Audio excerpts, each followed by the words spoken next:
Perkenalkan, nama saya Wulan Safitri dari Prodi PGSD Penjas kelas B, NIM-nya 2001109. Di sini saya akan menjelaskan mengenai PGD pola gerak dominan. Oke, sekarang saya akan menjelaskan mengenai PGD. PGD itu singkatan dari pola gerak dominan. Nah, pola gerak itu adalah sekelompok atau suatu seri aksi gerak yang memiliki fungsi luas yang ditampilkan dengan tuntutan ketepatan yang rendah menurut Singer pada tahun 1980. Nah, lalu pola gerak dominan itu adalah pola gerak yang mendasari terbentuknya suatu keterampilan sehingga perannya dianggap dominan. Jadi itu ada macam-macamnya. Yang pertama itu ada landing, pendaratan, static position, posisi statis, gerakan berpindah lokomotif, swing ayunan, rotation putaran, spring tolakan, layangan dan ketinggian, flight and high. Di sini saya hanya akan menjelaskan salah satu macam dari pola gerak dominan, yaitu posisi statis. Posisi statis itu adalah posisi tubuh yang dibuat oleh semua posisi bertahan atau diam yang sangat umum dalam senam. Posisi ini biasanya dibedakan menjadi tiga. Yang pertama itu bertumpu atau support, yang kedua itu menggelantung atau hang, yang ketiga itu keseimbangan atau balance. Menjelaskan terlebih dahulu mengenai tumpuan atau support. Tumpuan adalah posisi statis yang stabil dilakukan menggunakan tenaga lengan atau tangan agar tubuh serta bahu berada di atas alat. Seperti ini. Itu ada hang atau gantungan. Gantungan adalah posisi statis di mana bahu berada di suatu alat. Di bawahnya, seperti ini. Di keseimbangan atau balance adalah menempatkan titik berat tubuh di atas dasar tumpuan seperti ini. Ada mekanika posisi statis. Secara mendasar, pola ini menggambarkan hubungan antara titik berat tubuh dengan tumpuannya. Sebagaimana kita ketahui, titik berat tubuh tidak berada tetap di tengah-tengah, tetapi bergerak sesuai dengan perubahan konfigurasi tubuh. Akan menjelaskan lalu mempraktekkan beberapa gerakan posisi statis.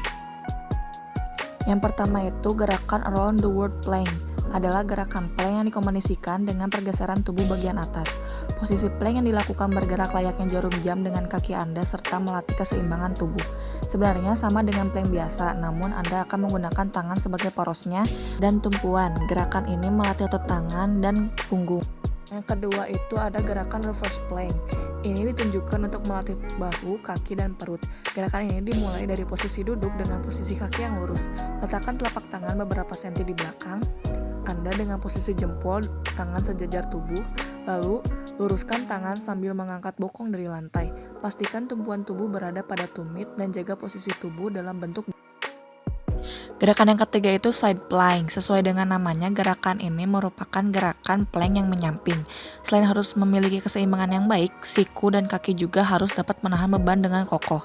Mulailah gerakan ini dengan menggunakan side plank dengan siku sebagai tumpuan. Lalu letakkan tangan tidak menjadi tumpuan di belakang kepala. Jaga keseimbangan dengan baik. Selanjutnya itu ada gerakan sikap bentuk T. Gerakan ini bertujuan untuk melatih keseimbangan dengan mengangkat salah satu kaki dan merentangkan kedua tangan untuk menjaga keseimbangan badan Anda. Sikap kapal terbang adalah olahraga yang menjaga keseimbangan dan tubuh dalam kondisi yang statis, tidak bergerak dalam kurun waktu beberapa detik atau kurun waktu tertentu. Tujuannya adalah untuk melatih ketahanan otot pinggang, bahu, perut, dan juga kekuatan otot kaki serta tangan karena melakukan posisi menumpu. Di samping itu juga untuk melatih kelenturan. Gerakan ini disebut dengan handstand. Sikap permulaan yang harus dilakukan adalah berdiri tegak, namun dengan salah satu kaki diposisikan sedikit ke depan. Setelah itu, bungkukkan badan dengan tangan yang menumpu pada matras lebar bahu, lengan keras. Kemudian pandangan sedikit ke depan, dorong pantat setinggi-tingginya, tungkai depan dibengkokkan sedangkan tungkai belakang lurus. Ayunkan tangan ke belakang, kencangkan otot perut, kedua tungkai rapat dan lurus harus satu garis dengan badan dan lengan jika bisa. Jika tidak, hanya setengahnya juga tidak apa-apa. Lalu menjaga keseimbangan. Di sini bahu lengan harus dikeraskan agar bisa menjaga keseimbangan dan menjadi tumpuan agar tubuh dapat bertahan. Gerakan ini disebut dengan hang dead atau menggantung mati, adalah gerakan sederhana tetapi jauh lebih sulit daripada dipikirkan orang. Gerakan ini sebagian besar di bagian tubuh atas. Semakin lama Anda menggantung, maka semakin baik. Kekuatan genggaman adalah faktor pembatas utama di sini. Manfaat dari hang dead ini memperkuat punggung atas, bahu, lengan bawah, fleksor tangan, dan pergelangan tangan. Jaga agar lengan Anda tetap lurus, jangan menekukkan lengan Anda dan tetap santai. Australian pull up atau biasa disebut dengan horizontal pull up menggunakan palang pull up yang rendah, kira-kira setinggi pinggang. Posisi kaki menginjak lantai dan tangan memegang palang pull up. Posisi badan membentuk garis lurus dari tumit sampai kepala. Kencangkanlah otot pundak kalian dan tariklah dada ke arah pull up, palang pull up. Jika Anda melakukan gerakan pull up, hilangkan saja bayangan rasa berat tubuh Anda. Yang terpenting Anda fokus melakukan gerakan tersebut. Selain itu juga, Anda bisa membayangkan jika Anda sedang menarik palang pull up ke bawah dan jangan membayangkan Anda sedang mendorong dada ke atas. Jika Anda merasa capek, istirahatlah terlebih dahulu dan terpenting lakukanlah latihan ini secara.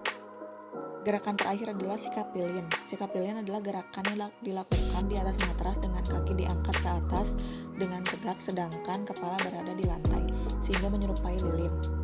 Gerakan ini menjaga keseimbangan kaki dan juga perut.